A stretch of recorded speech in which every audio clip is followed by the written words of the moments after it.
Здравейте, уважаеми YouTube потребители! Това съм аз, Кукушев, и днес за пореден път ще си говорим за това, което се случва в предаването Диви и красиви.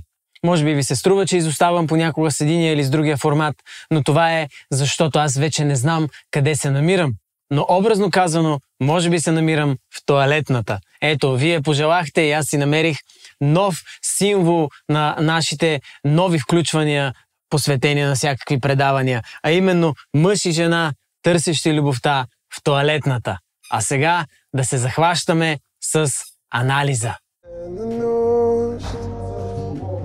А утре ме очаква.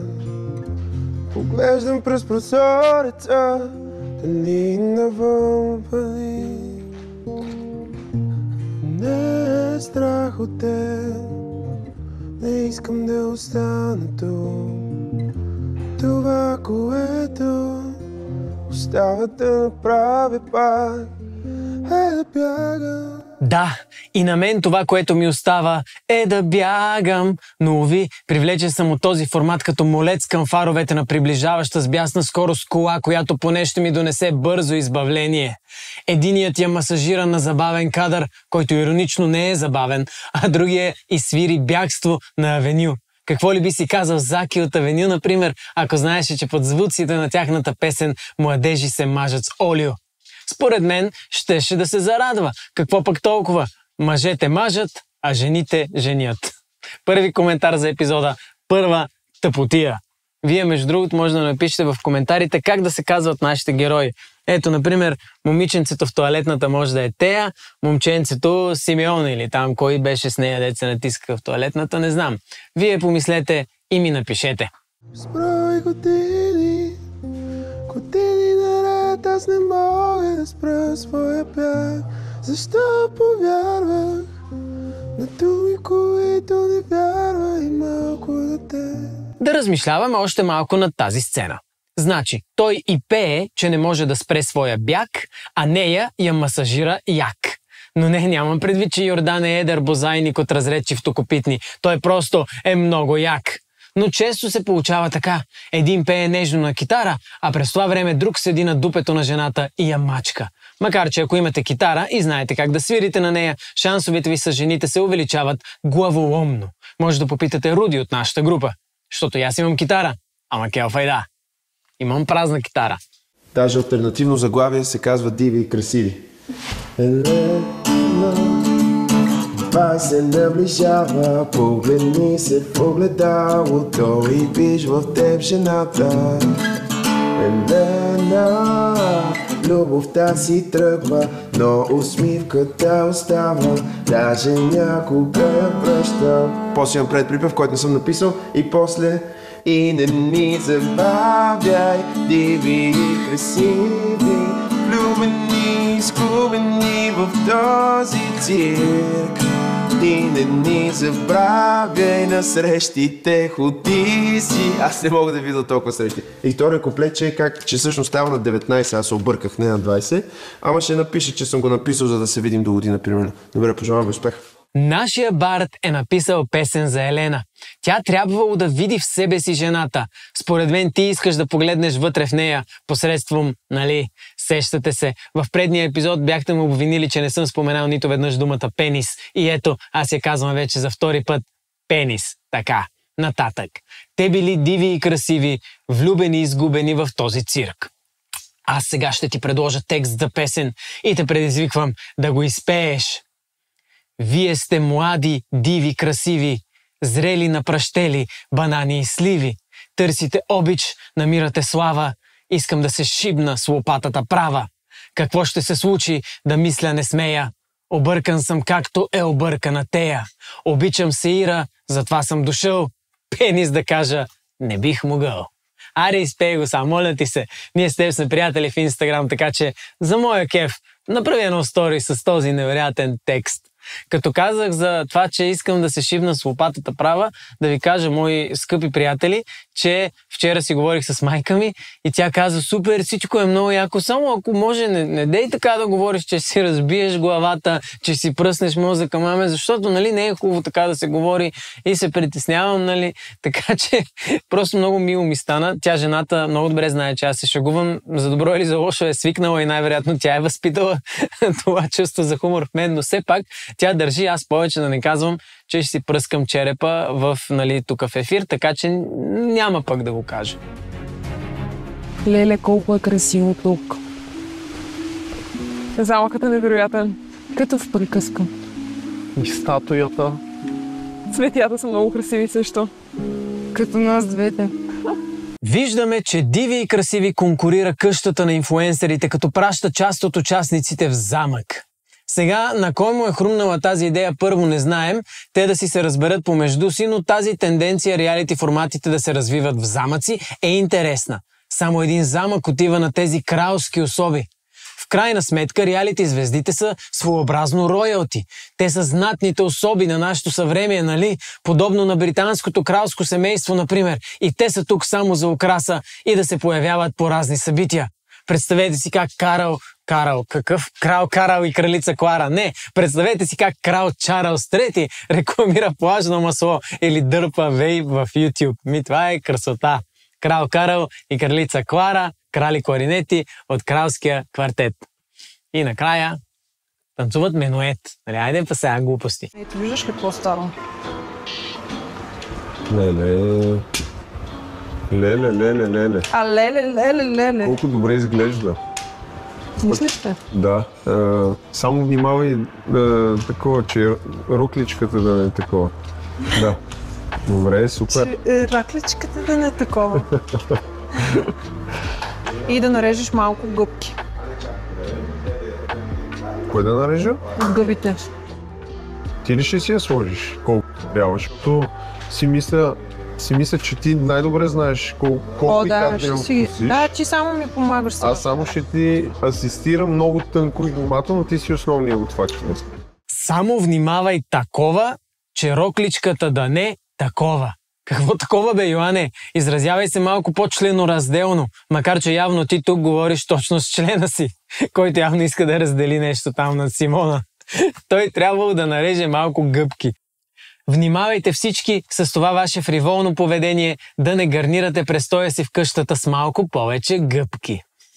Уважаеми зрители, сетих се да ви кажа, че е абсолютно възможно и дори безплатно да се абонирате за този канал. А ако пък искате да не ви е безплатно, може да станете членове срещу символична сума, да използвате бутона Super Thanks, както и Революта, линка за Storytel, който вече отново работи, имаше проблем с това, че не работеше, тениски да си поръчвате и въобще каквото ви е на душа. Вие това може би няма да го видите после или ще го видите, не знам, но този епизод го записвам изключително лигаво, не мога да кажа защо и то ще си проличи най-вероятно в финалния резултат. Нататъка. Малко беше странно реално, че ни разделиха по този начин. Да, той даже Ивайло изтегли късата клечка и не игра. Той въобще даже не игра. Чуваш ли го това? Да.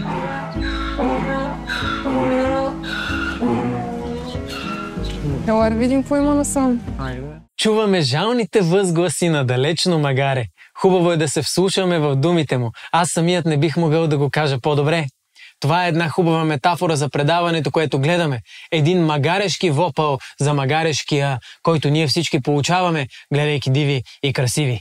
Магарешки будил. Вие не си мислете нещо друго. О, я виж тук фонтана. Сякаш сме в Рим. Да. Ела да поседнем малко. Фонтана Треви. Заповядай. Ами, с бяла рокля съм. Виж, може да седнем там. Добре, айде е там на столчетата.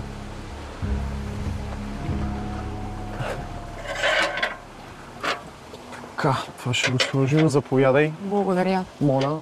Те се чувстват все едно са в Рим на Фонтана ди Треви, а всъщност са в замъкът в Равадиново.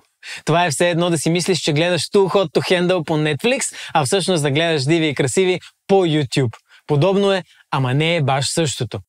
Фонтана ди Треви е част от един от акведуктите в Рим. Акведукт е изкуствен канал за пренос на вода. Скрития смисъл е, че много вода трябва да изтече преди да стигнете too hot to handle.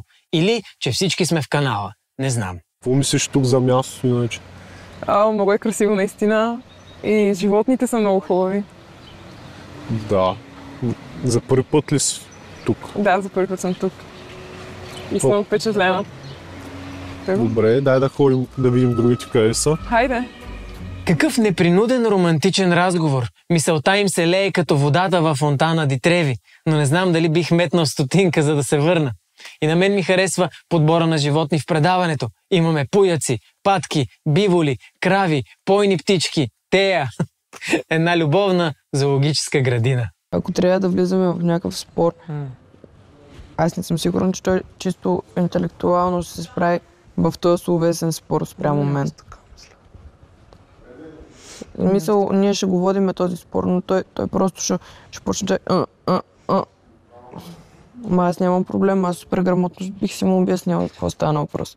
Разбира се, че никой не би могъл да се справи в интелектуален спор с теб, Ина. Все пак ти си измислила текста мяу-мяу, чик-чирик, писи-писи, бао-бао, много-много лафиш, колко си евал, нали? Кой знае, ако почнете да спорите, колко още животински звуци можеш да възпроизведеш.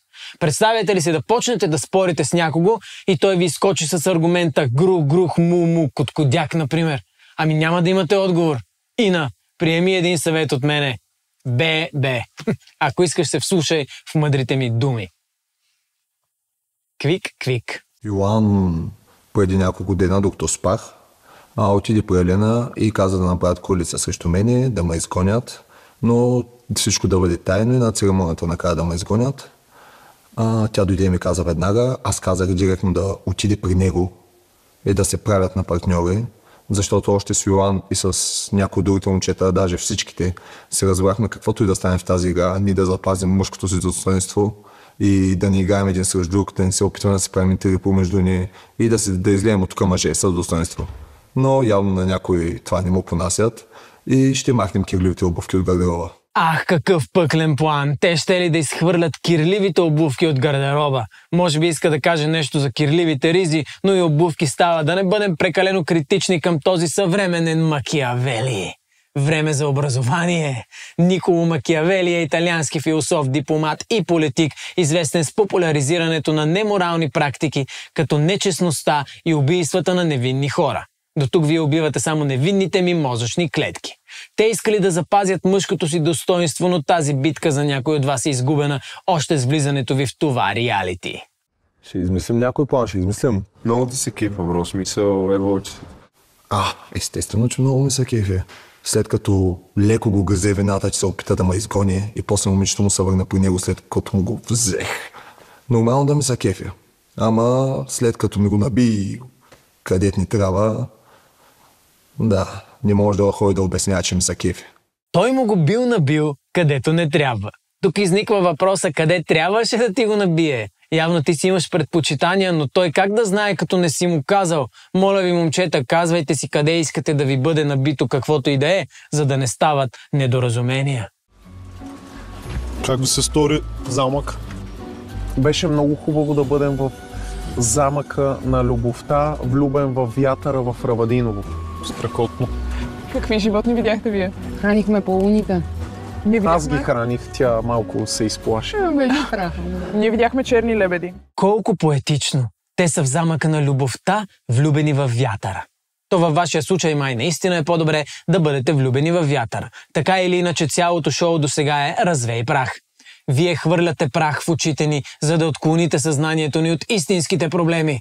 Може би трябва да сме ви благодарни. Светът се вълнува от това какво се случва под олимпийските кръгове в Париж, а ние се чудим вие какво ще направите със своите кръгове. Разширявайте ги, вятърничеви, любовчии, такива. На замъка беше хубаво. Основно с Елена бях. Но тя за мен е доста малка и се живее малко в един по-детски свят. Още изобщо не навлязва така в по-сериозните неща. И което е разбираемо, в принцип. Детство мое реално и вълшебно. Детство мое така си ми потребно. Тя била малка, не била навлязла в по-сериозните неща. Ти понеже си навлезнал и затова си влезнал в любовно реалити. Много зряло. Барабар Петко с мъжете. Ти си полицай, който е арестуван в любовно реалити, но няма гаранция, че някой ще ти плати гаранцията. И аз доскоро живеех в своя детски свят, но вие убихте всичко детско в мен. Може ли тишина? Имам специален подарък. Аз също. За Симона. Взех нещо. Сега ще ви покажа. Така, това е камък судалит, който е за нейната зодия. И това е камъка на поезията. Камък, с който се строят пирамиди и статуи. Това не е обикновен камък, не е скала, а е... Скъпоценен камък. Не, минерал е. Това е минерал. И двата са минерали. Митичен камък и дори е син във формата на моите очи, които искам ти винаги да помниш и да имаш. Ах, този Ники подарява и камък судалит, който бил син във формата на неговите очи. Ние си мислехме, че синьо е цвят, а не форма, но това са подробности. Судалитът помага за емоционалния баланс и умствената яснота. Трябваше, освен пирамидите, от судалит да построят и къщата, в която живеете, че да ви светне малко, да има евентуално някаква умствена яснота. Вместо судалит можеше да й подариш содомит. Ама няма да обяснявам какво е содомит. Ако някой знае, да го напише в коментарите, че много интелигентен станах напоследък. Содомит е човек, който има не обществено приети сексуални практики, крайни, осъдени от обществото, нали? Извратеняк. Ако не знаеш, аз също не бех сигурен, ама се сетих от некъде за тази дума. С тея разбра с тея, че сме на пазара вече. Това се обсъди, да. Ами, Разделихме се. Мачнати сме, но просто няма да си говорим за любов повече. Абе, не знаем дали сме мачнати, ама се подкрепяме. Те били на пазара, били мачнати, ама не били мачнати, подкрепяли се, ама нямало да си говорят за любов. Едно разбрах само, че подобно на чувал с картофи и вие сте на сергията. Или да кажа сеиргията. Или да кажа, че съм тъп, например, с такива смешки, но няма да го кажа. Ама така става. Ако се мачнеш с тея, трябва да знаеш, че мача отдавна вече е свирен. Може би от самата тея. Конкретен въпрос, ти бъркаш ли се някъде? Аз не се бъркам никога. Ако някой ми даде повод и така нататък, тогава ще помисля дали да се бъркам. Аз никога няма да тръгна директно като някои хора да се бъркам и то без да са ми търсили мнението, без да са ми дали знак, без да са ме потикнали да се набъркам. Това мисля, че ти договаря на въпрос. Проблема ви според мен е, че вие се бъркате, вместо да си бъркате. Малка, но съществена разлика. И по този начин ми бъркате в мозъка. Пълен бъркоч и бъркотия. Да, ти си много мил, наистина, това е така, внимателен си. Но трябва да има надграждане на нещата, Ники. Добре, кажи ми какво надграждане. Аз трябва да ти казвам.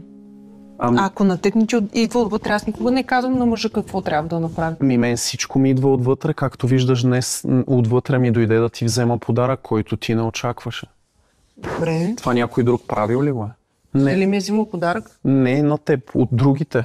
Защото ти, нали, явно правиш сравнения. Да, ама те не са ходили никъде. Да, това да беше мил жест, аз го разбирам, но като цяло, как виждаш ти нашите отношения, нали, в бъдеще?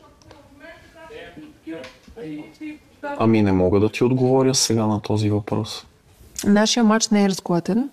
По-скоро в момента съм му дала шанс да преосмисли малко отношението си към мене, тъй като аз му обясних, че на мен все пак нещо ми липсва от негова страна, липсва ми страстта, липсва ми това да ме предизвика по някакъв начин. При нас всичко върви много монотонно и еднообразно. Нещо, което на мен за момента ми харесва, но аз му казах, че няма как постоянно да продължава това нещо. Аз по принцип обичам да има все пак и емоция. Жена съм, пък и смятам, че за всеки човек е нормално това нещо. Този отказ го оставих по-дълъг, за да страдате и вие малко. Няма само аз. Това е реален разговор между възрастни хора. Техният мач не бил разклатен. Вашия мач е по-разклатен от неуговорен мач от А-група. Всичко може да стане, но при всички положения няма да е красиво. Тя иска надграждане в отношението му, той буквално и казва, че точно в същия ден е подарил подарък и отговорът е: да, добре, ама как виждаш отношенията ни в бъдещето? понеже той е гледачка от канал 2001. Ако не знаете за този канал от близкото минало, не сте достатъчно психически травмирани за нас. При тях всичко вървяло монотонно и еднообразно. А замисляли ли сте се, че това е може би защото вие сте монотонни и еднообразни? Шок, нали? Извинявайте, че ви разкрих болезнената истина. Не, че казвам, че сте такива, ма просто може да сте. Да, себе се чувствам прекрасно, спокойно и така нататък, но трябва да знаеш, че в даден момент това нещо ще ми омръзне. Не мога да разбера защо тя иска постоянно от мен аз да правя нещо, което да я кара нея да се чувства още по-жива, даже не знам какво да кажа. Когато и където да е тя, аз ходя там, държа се добре с нея, прегръщам я, дава ми топлина, дава ми опора. Всичко било чудесно, ама скоро щяло да й омръзне. Ами да, в крайна сметка доброто отношение и уважението омръзват. Хубаво е да има малко токсичност в отношенията, щипка сол, така да се каже. Аз ще ти кажа тя защо те кара постоянно да правиш неща за нея. Когато един човек не е на 100% сигурен какво точно представлява и не е наясно със собствените си качества, той постоянно търси да се огледа в очите на другите и да намери валидация за собственото си съществуване. Когато не можеш да видиш сам себе си ясно, се оглеждаш в мнението на другите за теб. Аз така мисля, само изказвам мнение, непоискано и некомпетентно, ама така или иначе всички това правят. Елепа у интернет. Тоест ти искаш да предизвиквам по някакъв начин твоята емоция. И аз до момента не я предизвиквам по никакъв начин. Да, в смисъл между нас няма някаква силна любовна емоция. Между нас има един пълен баланс, пълно спокойствие, представи си едно спокойно море, което просто е така си върви и няма нито една вълна в него. А кое може да предизвика да има вълна? Едно нещо ми кажи. Едно нещо, което ако аз направя, ти ще си... Си малко по-галантен към мене. Тя не искала спокойствие, искала вълни в своето море. За да се разбушува от страст нейното море, той трябвало да бъде по-галантен. Какви глупости говориш ти, госпожице? Тук според мен тя, знаейки, че я снимат, се чувства задължена да говори нещо, колкото да не заспи. В морето й няма вълни, но пък може да има летен вирус, метафорично казано. Морето е най-спокойно там, където се изливат отходните тръби на близките хотели. Слънчев брягска народна поговорка.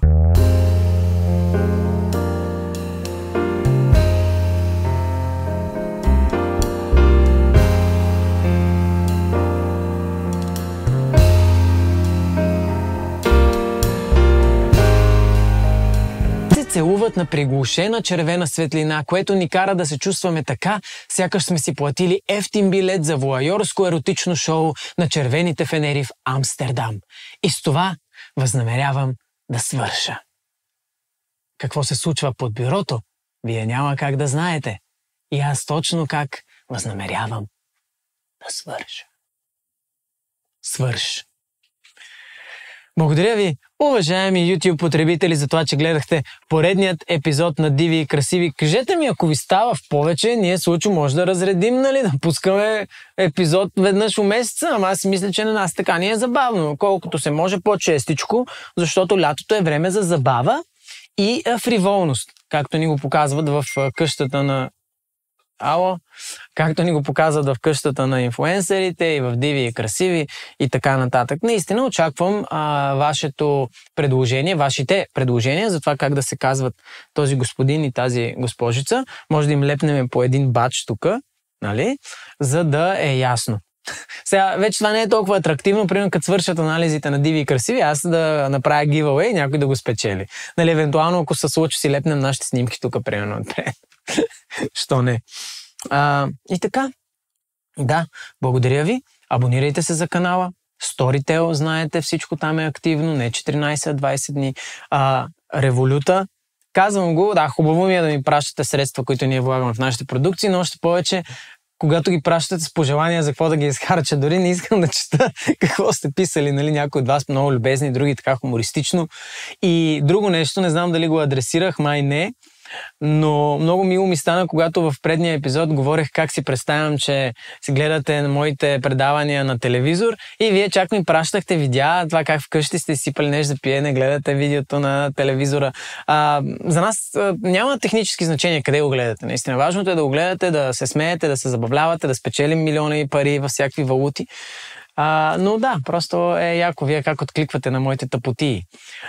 И така, пожелавам ви една хубава вечер, един хубав ден, един следобяд. Знам ли аз кога сте активни и го гледате. И ще се видим съвсем скоро, когато аз имам да наваксам за къщата на инфлуенсърите, където заглавието беше "Плюят си в устите", което за нас звучи доста благодатно. Нали? Хак плюа. И така. Довиждане.